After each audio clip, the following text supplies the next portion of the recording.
తిరుపతి జిల్లా గూడూరు అల్లూరు ఆదిశేషారెడ్డి ప్రభుత్వ స్టేడియం నందు జరిగిన స్వాతంత్ర దినోత్సవ వేడుకలలో గూడూరు శాసనసభ్యులు డాక్టర్ పాసం సునీల్ కుమార్ పాల్గొని మాట్లాడుతూ ఎందరో మహనీయుల త్యాగఫలం ఈ స్వాతంత్రమని 78 ఏళ్ల స్వతంత్ర భారతదేశం ఎన్నో ఘన విజయాలతో ముందుకు సాగిందని తెలిపారు. రాబో 5 సంవత్సరాలలో ఆంధ్రప్రదేశ్ రాష్ట్ర దశాదిశ మారబోతుందని తెలియజేశారు. ఎందరో వీరుల త్యాగ ఫలితమే ఈ త్రివర్ణ పతాకం. దీన్ని సాధించడానికి మహామహులు పోరాడి ఒకరు అహింసా మార్గాన్ని ఎన్నుకుంటే, ఒకరు హింసా మార్గాన్ని ఎన్నుకుంటే, ఒకరు పోరాడే మార్గాన్ని ఎన్నుకుంటే, ఇంకొకరు వాళ్ళకి నచ్చిన కోణాల్లో ఈ యొక్క బ్రిటిష్ వారి పైన పోరాటం చేసి స్వాతంత్రాన్ని సాధించుకున్న విషయం మీ అందరికీ తెలుసు.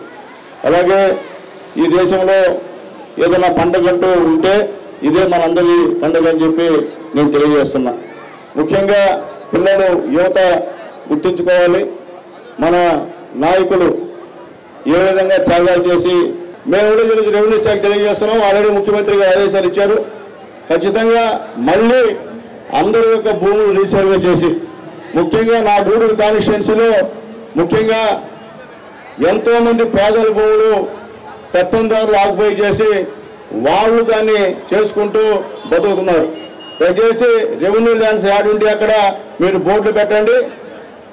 ఈ యొక్క పొలం లేని పేదలకి ఆ రెవెన్యూ ల్యాండ్ ఇవ్వాలని చెప్పి నేను తెలియజేస్తున్నా.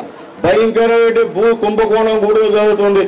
రియల్ ఎస్టేట్ వ్యాపారాల పేరుతో కాలువలు పూర్తి చేస్తున్నారు.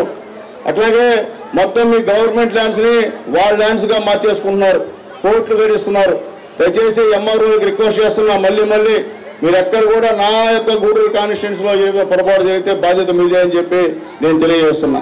అలాగే దీపాలయం, అలాగే గాంధీనగర్, ఈ ప్రాంతాల్లో ఎంతోమంది దళారులు ఒక్కొక్కరికి 10-15 ప్లాట్లు పెట్టుకొని పేద ప్రజల్ని మోసం చేసి అమ్మేసే కార్యక్రమం కూడా మీ దృష్టికి తీసుకొస్తున్నా. గతంలో నేను ఎమ్మెల్యేగా ఉన్నప్పుడు ఒక్క దళారు కూడా కనిపించేవాడు కాదు ఎంఆర్ఓ ఆఫీసులో. ఈసారి కూడా ఒక్క దళాలు కూడా కనిపించకూడదని చెప్పి మా ఎంఆర్ఓ గారికి నేను తెలియజేస్తున్నా. దీనిపైన పూర్తి నియంత్రణ బాధ్యత మా ఆర్డీఓ గారు చేస్తారని చెప్పి మా ఆర్డీఓ గారు రిక్వెస్ట్ చేస్తున్నా. అట్లాగే ముఖ్యంగా ఈ గూడూరు నియోజకవర్గంలో మొత్తం మొన్న తుఫాను వచ్చిన తర్వాత బాలిడిపాలెం బ్రిడ్జి కూలిపోయింది. కూలిపోయిన తర్వాత అక్కడ దిక్కుమూకు లేదు, అడిగేవాడు దిక్కుమూకు లేదు. సీఎం గారు మాట చెప్పారు. 2 శాఖలే ముఖ్యంగా చాలా ఇంపార్టెంట్ ఏదైనా ఏం చేయాలన్నా. కాబట్టి ప్రజల్ని తిప్పించుకోవద్దు, వాస్తవ కేసులు పెట్టండి. గతంలో ఎస్సీ ఎస్టీ కేసులు పెట్టారు, తప్పుడు ఎస్సీ ఎస్టీ కేసులు గత గవర్నమెంట్లో. ఎస్సీలపైనే ఎస్సీ కేసులు పెట్టినటువంటి ఘటనలు కూడా చాలా ఉన్నాయి. మనకి స్వాతంత్రం వచ్చేసి ఇప్పటికి 77 సంవత్సరాలు పూర్తి అయిపోయింది. 78లోకి ఎంటర్ అయ్యాము. అసలు మనకి స్వాతంత్రం వస్తానికి అసలు ఈయన మన నాయకులు ఎన్నో కష్టాలు పడ్డారు. దాదాపు దగ్గరగా 100 సంవత్సరాలు పోరాటం చేశారు స్వాతంత్రం కోసం. మనకి స్వాతంత్రం అనేది అంత తేలిక రాలేదు. వాళ్ళు బ్రిటిష్ వాళ్ళు అంత తేలిక మనకు ఇవ్వలేదు. ఏంటంటే సెకండ్ వరల్డ్ వార్, 2వ ప్రపంచ యుద్ధంలో బ్రిటిష్ వాళ్ళు చావు తప్పి కన్ను కట్టపోయింది వాళ్ళకి. అలాంటి తప్పనిసరి పరిస్థితుల్లోనే వాళ్ళు మనకి స్వాతంత్రం ఇచ్చేవాళ్ళు, లేకపోతే అంత తేలిక స్వాతంత్రం ఇచ్చేవాళ్ళు కాదు మనకు. అదేవిధంగా బ్రిటన్లో లేబర్ పార్టీ అధికారం వచ్చింది. లేబర్ పార్టీ అధికారం వచ్చిన తర్వాత అట్లీ ప్రైమ్ మినిస్టర్ అయిన తర్వాత ఆయన 1946 ప్రకటించాడు, మేము ఇండియాకి స్వాతంత్రం ఇస్తామని. మనమందరం కూడా ఈ ఆగస్టు 15, 1947 స్వాతంత్ర దినోత్సవ వేడుకల్ని మనం జరుపుకుంటూ ఉన్నాం.